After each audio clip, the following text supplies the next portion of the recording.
नाजरीन आदाब में हूं अफशर जबीन। आप देख रहे हैं दक्षिण भारत न्यूज। सबसे पहले नजर डालते हैं हेडलाइंस पर। चंद्रबाबू नायडू की दिल्ली में निर्मला सीतारामन से मुलाकात, आंध्र प्रदेश के लिए फंड्स फौरी जारी करने की दरख्वास्त।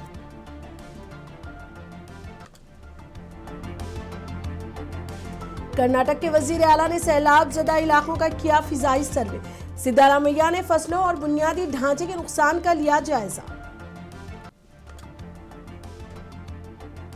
शहर हैदराबाद को मिला नया पुलिस कमिश्नर, वीसी सज्जनार ने संभाला ओहदा, अमन और सुकून के कयाम के लिए कोशा रहने की कही बात।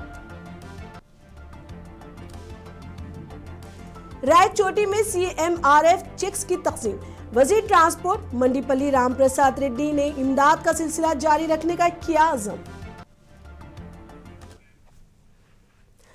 अब खबरें तफसील से। आंध्र प्रदेश के वजीर आला एन चंद्रबाबू नायडू ने आज दिल्ली में मरकजी वजीर खजाना निर्मला सीतारामन से मुलाकात की।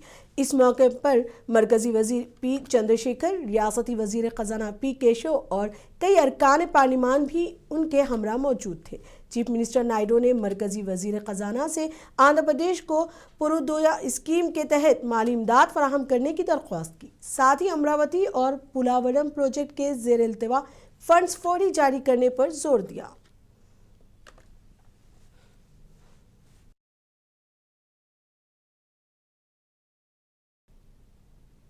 पूरे Andhra Pradesh super GST super savings मुहिम के आगाज का ऐलान किया गया। वजीर आला चंद्रबाबू नायडू ने जीएसटी 2 इस्लाहात और उनसे होने वाले फवायद से अवाम को रोशनास कराने पर जोर दिया। वजीर आला ने इस ज़मीन में काबीना जिली कमेटी और आला ओहदेदारों के साथ वीडियो कॉन्फ्रेंस की और मुख्तलिफ उमूर का जायजा लिया। इस मौके पर फैसला किया गया कि आइंदा महीने 19 अक्टूबर तक रियासत भर में 65,000 से ज़ायद इजलास और प्रोग्राम मुनक़िद किए जाएंगे, जिनके ज़रिए मुख्तलिफ शोबों में टैक्स में कमी और अवाम को होने वाले माली फ़वाइद के बारे में तशहीर की जाएगी।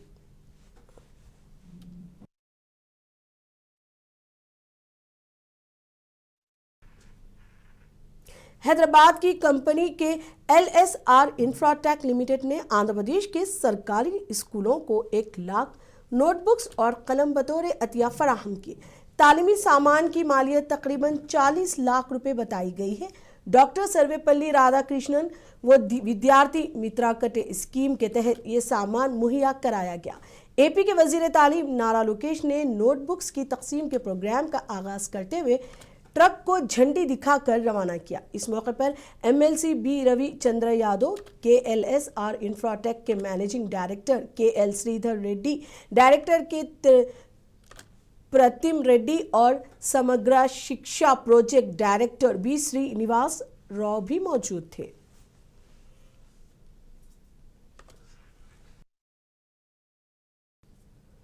आंध्र प्रदेश के अनामया जिले से खबर है। वजीर ट्रांसपोर्ट मंडीपल्ली रामप्रसाद रेड्डी ने आज रायचोटी में मुस्तहिक मरीजों में चीफ मिनिस्टर रिलीफ फंड के चेक्स तकसीम किए।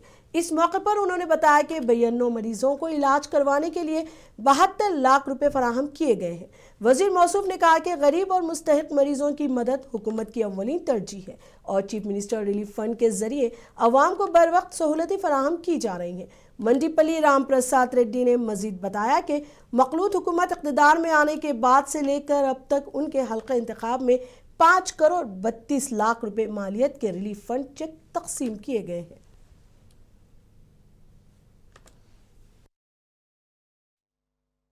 ఈరోజు రాయచోటి పట్టణంలో తెలుగుదేశం పార్టీ కార్యాలయంలో CMRF చెక్కులు పంపిణీ కార్యక్రమం చేయడం జరిగింది। గౌరవ ముఖ్యమంత్రి చంద్రబాబు నాయుడు గారు 4వసారి పదవి చేపట్టిన తర్వాత ఆంధ్ర రాష్ట్రంలో ముఖ్యంగా నిరుపేద కుటుంబాలపై దృష్టి సాధించి పేదల యొక్క ఆరోగ్యాన్ని ఒక ప్రయారిటీగా తీసుకొని కేవలం ఆరోగ్యశ్రీనే కాదు, ఎవరికైతే తక్షణమే ఆరోగ్యం కోసం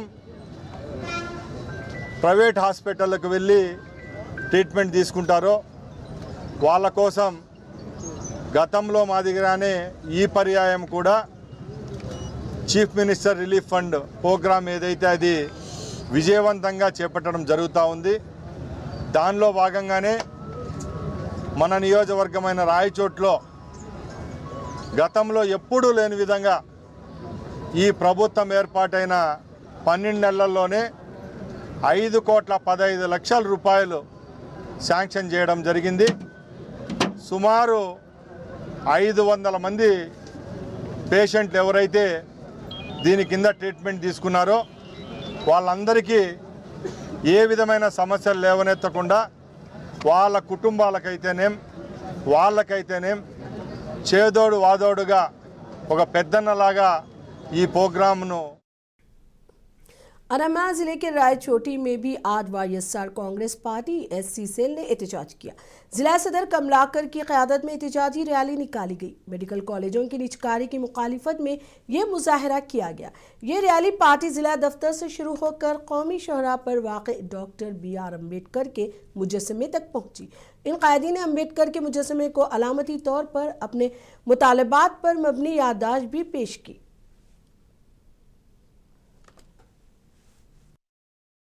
అన్నమయ్య జిల్లా రాయచోటి నియోజకవర్గ రాయచోటి హెడ్ క్వార్టర్లో అంబేద్కర్ విగ్రహం వద్ద మెడికల్ కాలేజ్ ప్రైవేటీకరణ అంశం మీద నిరసన కార్యక్రమం జరుగుతున్నది. ఈ కార్యక్రమం ముఖ్య ఉద్దేశం ఏమంటే ఎక్కువ లబ్ధి పొందేది మా దళిత వర్గాలైన ఎస్సీలందరూ ఈ వైద్య కానీ విద్యలో ఎక్కువ లబ్ధి పొందుతారు. అలాంటి ప్రైవేటీకరణ చేస్తే చాలా ఇబ్బంది, ఎక్కువ శాతం ఎస్సీలే ఇబ్బంది పడేది. అందుకు ఈ కార్యక్రమం ఫస్ట్ ఎస్సీల నుంచే స్టార్ట్ చేయాలని మొత్తం స్టేట్ వైడ్ కార్యక్రమం మొదలుపెట్టినారు. ఇందుకు ముఖ్య కారణం ఏమంటే మెడికల్ కాలేజ్ ప్రైవేటీకరణ వద్దు, ప్రభుత్వ మెడికల్ కాలేజీలు ముద్దు అనే అంశము.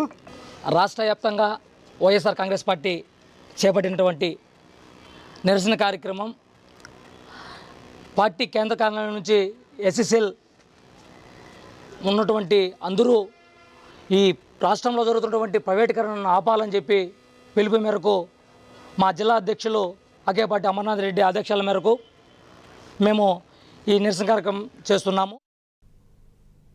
आंध्र प्रदेश के अंकापल्ली जिले से खबर है। बल्क ड्रग पार्क के खिलाफ माहीगीरों का एहतजाज एक बार फिर शिद्दत इख्तियार कर गया है। हालांकि अभी कंपनी के क़याम को लेकर सस्पेंस बरकरार है। वज़ीर दाखिला मंगलपुरी अनीता ने गुज़िश्ता रोज़ ही कामों के रोकने का ऐलान किया था, लेकिन अगले ही दिन सड़क तामीर के लिए लारियों से रेत लाने पर ख्वातीन ने सख्त बरहमी का इजहार किया और ट्रकों को रोक कर उन्हें वापस भेज दिया। राज्यपेट के माहीगीर धमकी दे रहे हैं कि अगर बल्क ड्रग कंपनी की तामीर जारी रही तो सख्त मज़ाहमत की जाएगी। कल वज़ीर दाखिला अनीतिया के दौरे के दौरान कशीदगी पैदा हो गई थी। मुश्तइल माहीगीरों ने वज़ीर के काफिले को रोककर सड़क पर धरना दिया।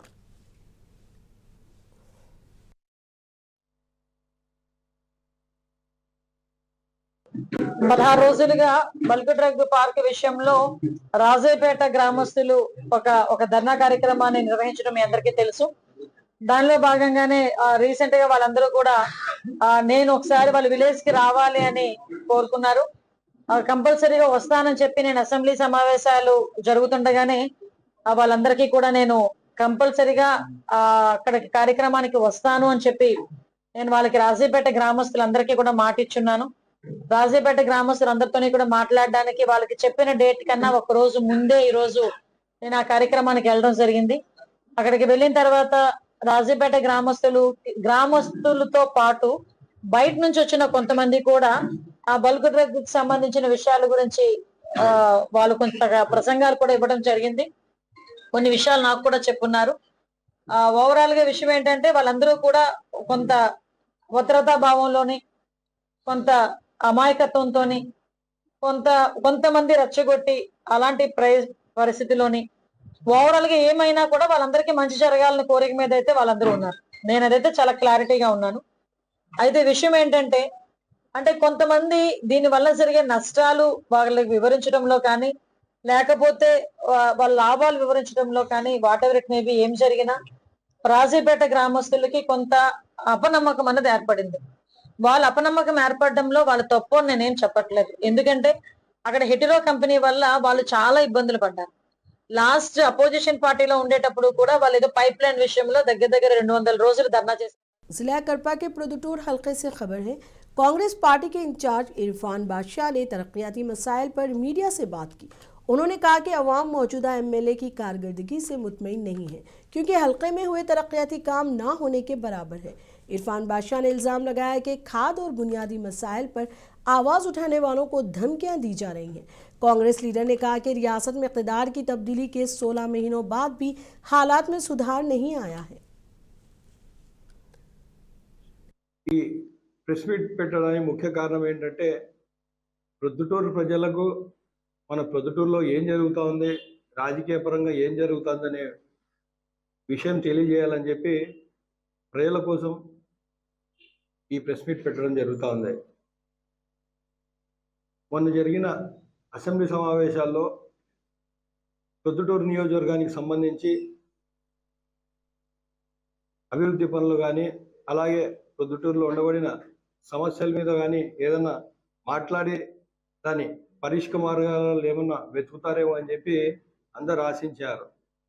కానీ ఆ సమావేశంలో మన ప్రొద్దుటూరు ఎమ్మెల్యే నంద్యాల వరదరాజ రెడ్డి గారు ప్రొద్దుటూరు అభివృద్ధి గురించి కానీ ప్రొద్దుటూరులో ఉండబడిన సమస్యల గురించి కానీ మాట్లాడకపోవడం చాలా దుర్మార్గం, చాలా బాధాకరం. ఎందుకంటే ఈ సమావేశాలు జరిగినప్పుడు శాసనసభ్యులందరూ, ఎమ్మెల్యేలందరూ వారి వారి నియోజకవర్గాల్లో ఉండబడిన సమస్యలు అలాగే అభివృద్ధి పనులకు వాళ్ళు చెప్పుకోవాల్సిన అవసరం ఉంది, ప్రభుత్వ దృష్టికి తీసుకెళ్లాల్సిన అవసరం ఉంది. కానీ మనం చూసుకున్నట్లయితే ఎమ్మెల్యే గారు కేవలం 2 విషయాల మీద మాట్లాడడం జరిగింది. అది ఒకటి యూరియా గురించి, అలాగే పోలీస్ వ్యవస్థ గురించి. యూరియా గురించి మంచిదే, చాలా సంతోషం మీరు ఈరోజు మాట్లాడినారు. కానీ సెప్టెంబర్ మొదటి వారంలోనే దాదాపుగా 1 నెల రోజులు అవుతుంది. అప్పుడే కాంగ్రెస్ పార్టీ తరఫు నుంచి మేము మాట్లాడి ఎరువుల సమస్యలు ఉన్నాయి, యూరియా అందట్లేదు, ప్రభుత్వం చర్యలు తీసుకోవాలని చెప్పి కాంగ్రెస్ పార్టీ ఆ రోజే మాట్లాడడం జరిగింది. ఈరోజు మీరు అసెంబ్లీలో మాట్లాడినారు, ఇప్పటికైనా మాట్లాడినారు, సంతోషం. कर्नाटक के वजीर आला सिद्धारामैया ने आज शदीद बारिश और सैलाब से मुतासिरा इलाकों का फ़िज़ाई मुआयना किया। उनके साथ रियासती वज़रा MP पाटिल, कृष्णा और प्रियांक घड़के भी मौजूद थे। वज़ीर आला ने गुलबर्गा ज़िले के शदीद मुतासिरा देहात का फ़िज़ाई सर्वे किया और फसलों को पहुंचने वाले नुकसान का जायज़ा लिया। वो बिदर ज़िले में भी फ़िज़ाई मुआयना कर रहे हैं ताकि वहां की फसलों और बुनियादी ढांचे को पहुंचने नुकसान का तखमीना लगाया जा सके। सैलाब के बाइस गुलबर्गा ज़िले में भीमा नदी में पानी की सतह ख़तरनाक हद तक बढ़ गई है। कई देहात ज़ेर-ए-आब आ गए हैं और अहम शोहराहें बंद हो गई हैं। वज़ीर आला ने गुलबर्गा एयरपोर्ट पर इब्तदाई जायज़ा इजलास भी मुनक़िद किया था और मुतासर अवाम को हर मुमकिन इमदाद की यकीन दहानी कराई।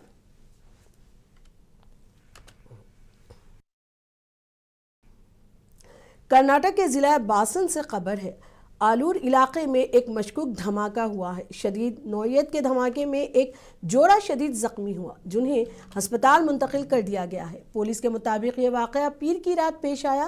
इब्तदाई तौर पर धमाका सिलेंडर ब्लास्ट समझा गया, लेकिन पुलिस अभी धमाके की असल वजह मालूम नहीं कर सकी। ज़ख्मी होने वाले जोड़े का नाम काव्या और सुदर्शन है। दोनों को मज़ीद इलाज के लिए बेंगलुरु के विक्टोरिया अस्पताल मुंतकिल किया गया है।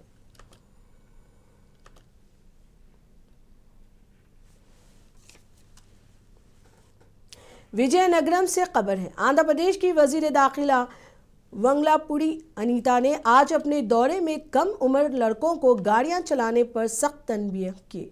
होम मिनिस्टर ने स्कूटी को बेकाबू अंदाज में चलाते हुए चंद नाबालिग को देखा तो फौरी अपना काफिला रुकवा कर उनसे नरमी के साथ बात की और उनकी क्लास लेने के अंदाज में उन्हें समझाया। उन्होंने पुलिस अहदेदारों को हुक्म दिया कि वालिदीन को इस बारे में मुतला किया जाए, क्योंकि नाबालिग बच्चों को गाड़ियां देना कानूनन जुर्म है। वजीर दाखिला ने वालिदीन को मशवरा दिया कि वो अपने बच्चों को गाड़ियां ना दे और रोड सेफ्टी के कानून पर सख्ती से अमल करें।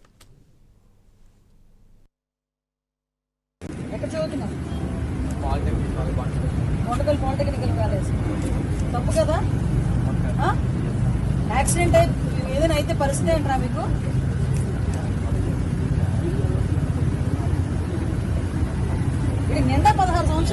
అతను బండి వేసుకొని ఫీట్లు కొడుతున్నాడు రోడ్ల మీద, మళ్ళీ ఆ నెలకత వేసుకొని కూర్చొని.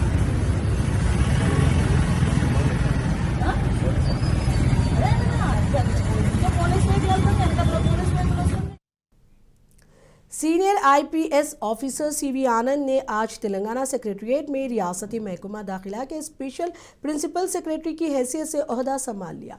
ओहदा संभालने के बाद उन्होंने रियासत के चीफ सेक्रेटरी रामकृष्णा राव से खैर जगाली मुलाकात की और उन्हें अपने नए मनसब के बारे में आगाह किया।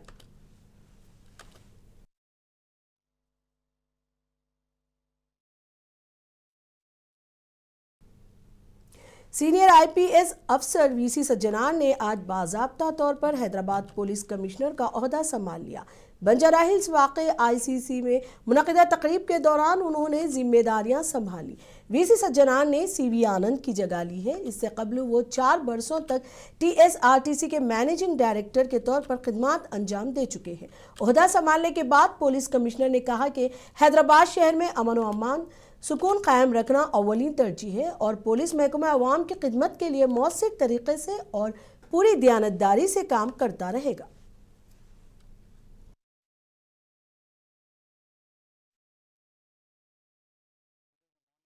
Took charge as the Commissioner of Police. So on this occasion, I would like to thank the Telangana government, the Honorable Chief Minister Sri Revanth Reddy, the Chief Secretary of Telangana Sri Ramakrishna Rao sir. Also, I would like to thank DGP Jitendra sir and DGP Intelligence Sivadar Reddy sir for this opportunity. It's a big responsibility. Definitely, we'll work hard and we'll ensure that whatever responsibility has been given will be achieved. So basically, Manamu, we have kept some challenges and drug is one area where we have to focus. So already Hyderabad has a separate narcotics enforcement wing is there. So because of that we have a lot of things, and also we would like to have a people's welfare policing, so the people will be taken care in all the aspects, whether it is related to health, whether it's related to their properties, whether it's related to spending their time, spending happy times and all, so whether it's related, because all these are all interlinked to with their life, whether it's related to life, because all of them are, which if we don't work, it will lead to some offense happen directly has an impact on the welfare of the public. For example, if you have the drugs, it has an impact on their health, adulteration has an impact on their things, they spend a lot of time on the road, it affects their family life. So will be having a people's welfare policing, and for that one special focus will be made. And also drugs, as I said, and also adulteration will be our top focus, and also cybercrime has been increasing very, very rampantly. Of late it is the digital arrest and the stock advisory services, top focus will be made, and already we have been doing a lot of things on that one. And also traffic, so already it's a long term goal, but definitely a lot of things have been done, but still I think there is a need to do a lot of things, and I think Hyderabad police will ensure that the public spend less time on the roads and they have more quality time with their families. And artificial intelligence will be used rapidly and rampantly in various areas of policing, and already in the recent meeting with Chief Ministry was stressing about the drone, how to be used in the policing. Andhra Pradesh की एक विजारती team जनूबी Korea के दौरे पर है। वुज़रा नारायणा और जनार्दन रेड्डी रियासत में सरमायाकारी को राग़िब करने के मकसद से जनूबी कोरिया के दारुल हुकूमत सेवल का दौरा कर रहे हैं। उन्होंने आज किया कार इंडस्ट्री के हेडक्वार्टर का दौरा किया। इस मौके पर वुज़रा ने किया ग्रुप के सीनियर नायब सदर और दीगर ओहदेदारों से मुलाकात की। वुज़रा ने कंपनी के नुमाइंदों को चीफ मिनिस्टर चंद्रबाबू नायडू की क़ियादत में एपी में सरमायाकारों को फराहम किए जाने वाले मौक़े की वजाहत की। इसके अलावा वुज़रा ने उन्हें नवंबर में विशाखापट्टनम में मुनक़िद होने वाली कॉन्फ्रेंस में मदअ किया।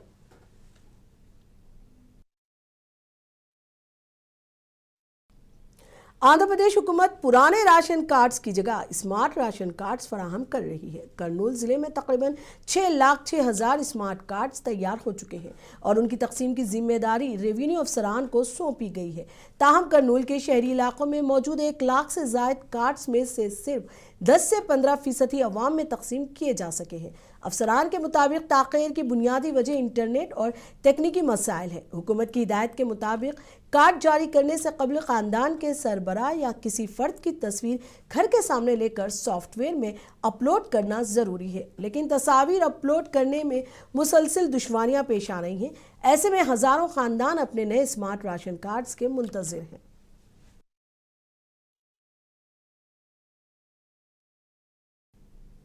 एशिया कप के हीरो क्रिकेटर तिलक वर्मा ने हैदराबाद के लिंगमपल्ली में अपनी पुरानी ट्रेनिंग एकेडमी का दौरा किया। दुबई से हैदराबाद पहुंचने पर उनका शायकीन ने शानदार इस्तकबाल किया था।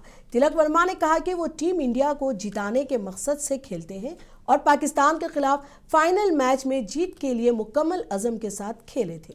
उन्होंने विराट कोहली से हासिल होने वाली तरगीब का भी जिक्र किया और कहा कि उनके साथ टीम के बेहतरीन बॉलर्स ने शानदार खेल का मुजाहरा किया।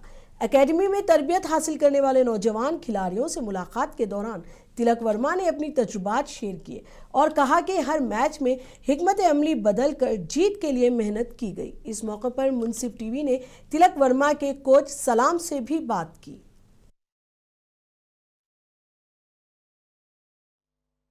I think I would rate this one of the best innings, and with this I could also rate one more innings which I played before in Chennai against England. But of course, playing in Asia Cup, that's against Pakistan in under pressure is one of the greatest feelings. So I would rate this by one of the best innings comparing to my 200s. This is best feeling I ever experienced. But बचपन से start करें तब से जैसा भी मेरा नाम है सब लोग जानते हैं तिलक वर्मा बोल के। जब जो तिलक वर्मा कुछ नहीं था, जब बचपन से मैंने स्टार्ट किया है, मेरे कोचेस भी मेरे साथ में हैं, बचपन से मेरे साथ है सलाम भाई सर और पृथ्वी भाई भी मेरे साथ हमेशा बचपन से है। और मैंने स्टार्ट किया लीगला क्रिकेट एकेडमी में, इधर ही स्टार्ट किया और हमेशा मेरा जब भी मुझे अप्स एंड डाउन गेम में तो आते रहते हैं, तो मेरे को जैसा है कि मेरे को हमेशा कॉन्फिडेंस आता है जब भी मैं इधर। दक्षिण भारत न्यूज़ में अब तक के लिए इतना ही। मुझे दीजिए इजाज़त। आदाब।